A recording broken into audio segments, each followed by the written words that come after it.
What if I told you that for centuries, the only way to reach some of the world's holiest sites was by climbing a frayed rope ladder, or being hauled up in a net, dangling hundreds of feet in the air?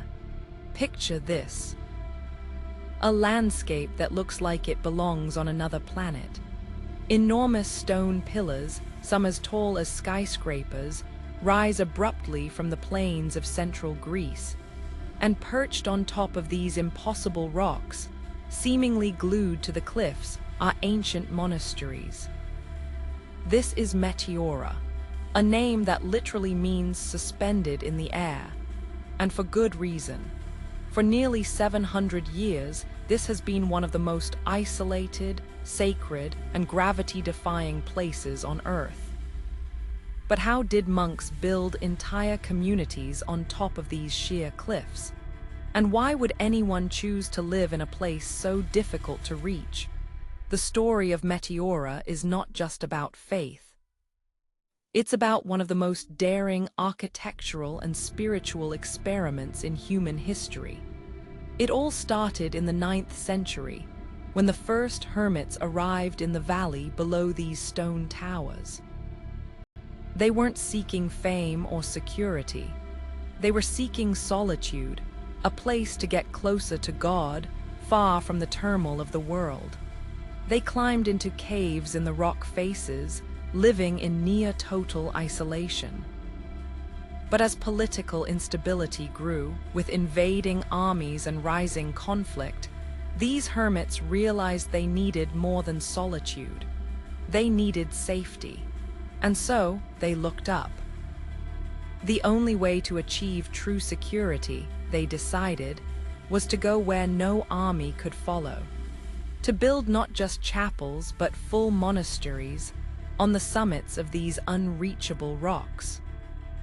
The first great monastery, the Great Meteoron, was founded in the 14th century, but building it was a problem that seemed unsolvable.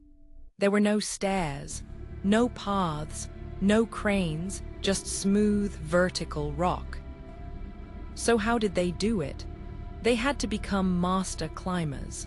Monks would scale the cliffs using precarious wooden ladders pegged directly into the rock, or by climbing ropes that dangled down the faces. Once at the top, they carved footholds and niches by hand. But the real challenge was hauling up building materials. Stone, wood, soil for gardens, even water, everything had to be lifted.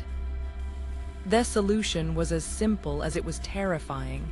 Nets and baskets attached to ropes and pulled up by a system of winches and pulleys. For centuries, this was the only way in or out. Visitors would arrive, step into a large net and be slowly winched upward, swinging in the open air with nothing between them and the ground hundreds of feet below. The monks would tell them, "The ride up is entirely in God's hands," and they meant it literally. Life on the cliffs was a study in self-sufficiency and devotion.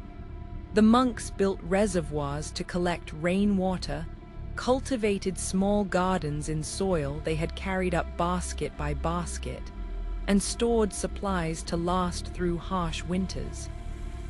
At their peak in the 16th century, there were 24 monasteries active across the pinnacles.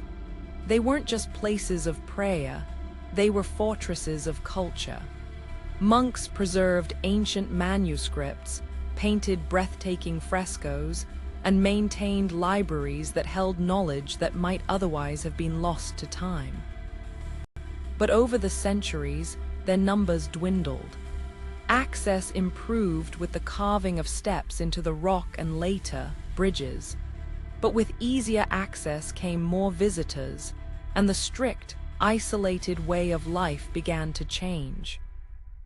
Today, only 6 monasteries remain active, but they are still inhabited, still functioning, and still preserving the traditions of their founders.